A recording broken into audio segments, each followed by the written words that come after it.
This episode of the A.T.TIPSCAST is sponsored by TextHelp. Kids struggling with reading and writing? Get them the support they need with Read and Write software for the desktop, Google, or iPad. These proven software solutions help those with reading and writing difficulties, learning disabilities, or English language learners. Read and Write Gold text-to-speech software provides tools for reading, writing, studying, and research for students while they work within the common applications they use every day. Read and Write for Google provides support tools for Google Docs, PDFs, and EPUBs in Chrome on PCs, Macs, and Chromebooks to make Google Apps for Education accessible. And iRead and Write makes reading easier and ensures accurate writing as students use their iPad for school, work, or leisure. Learn how the Read and Write family of products can help your struggling student by visiting texthelp.com or by calling 1-888-248-0652. That's 1-888-248-0652. Get a free trial of Read and Write Gold or Read and Write for Google today. Have students with IEPs? Take advantage of the Read and Write Gold IEP special. Ready to buy now? Get 10% off a purchase on their online store with the code A.T.TIPS14SAVE10. That's A.T.TIPS14SAVE10. This offer expires on March 31st, 2014. Get your copy today.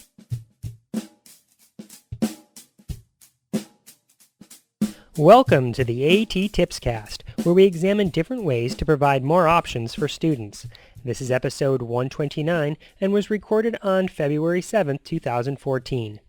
This episode outlines challenges with the current definition of an assistive technology device and proposes a new way to define the term.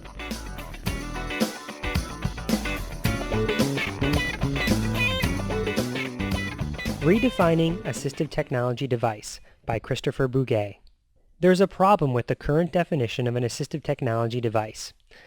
I'm someone who hosts a podcast, has co-written a book, authored an app, has a job title, and works in a profession which all use the common term assistive technology in the title.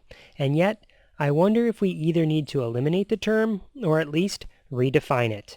Let's start by quoting the definition of an assistive technology device as it stands currently with regards to education. An assistive technology device is defined by educational law as any item, piece of equipment, or product system, whether acquired commercially off the shelf, modified, or customized, that is used to increase, maintain, or improve the functional capabilities of a child with a disability. Let's focus on the verb. I believe the verb is the crux of the problem with the definition.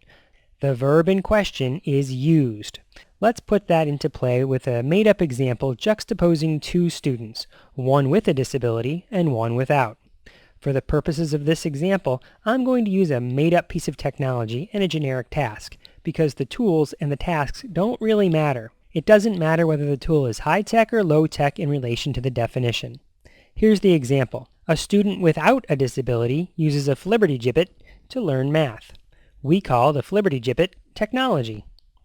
A student with a disability uses a flibbertigibbet to learn math. We call the flibbertigibbet assistive technology.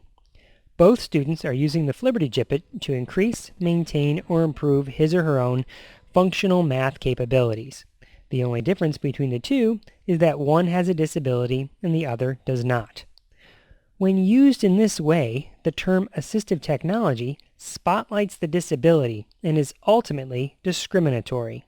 Now, how about a real example with a real piece of technology, just in case I lost you with the flibbertigibbet? A student without a disability uses a keyboard to author his essay. We call the keyboard technology. A student with a disability uses a keyboard to author his essay. We call the keyboard assistive technology. The only difference between the two students using the device, whatever that device might be, is that the student with the disability might require the device to complete the task, where the student without the disability might not require it. That is to say, a student with a disability might need the keyboard to author the essay, where the student without the disability might only prefer to use the keyboard to author the essay, despite having the ability to complete the task in other ways. The need to use the tool is the only difference. So, what do we do to fix this problem with the definition? I think there are two potential solutions. Option number one, Abandon the use of the term assistive technology and just call it technology.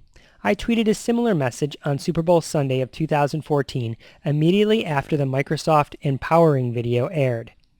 The tweet read, "It's time to lose the adjective assistive before the word technology. It's just technology. Hashtag empowering. Thank you, Microsoft." You can watch the ad at bit.ly/msempoweringvideo.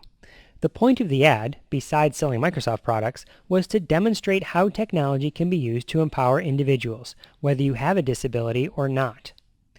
The option to eliminate the term assistive technology would be hard-pressed and wrought with pitfalls.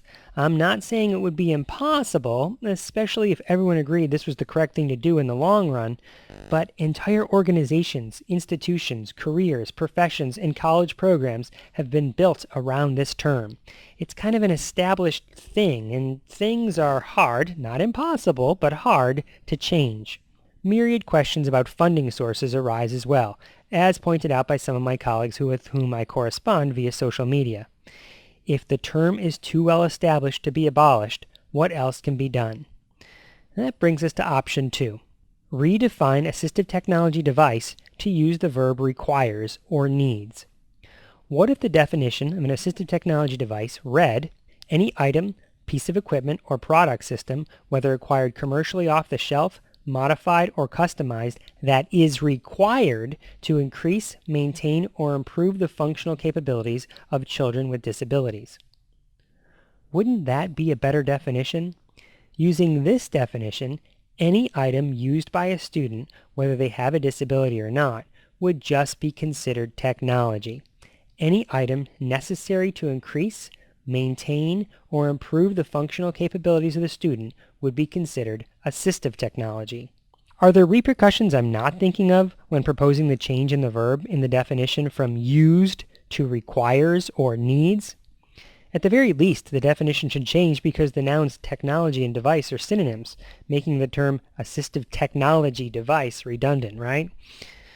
What are your thoughts? I'd love to read them publicly in the comments on the blog at A.T.TIPSCAST.com, or if you'd rather, you can email me privately at A.T.TIPSCAST@gmail.com. Until next time, may all your interventions be inclusive, may all your strategies be supportive, and may all your definitions be well defined.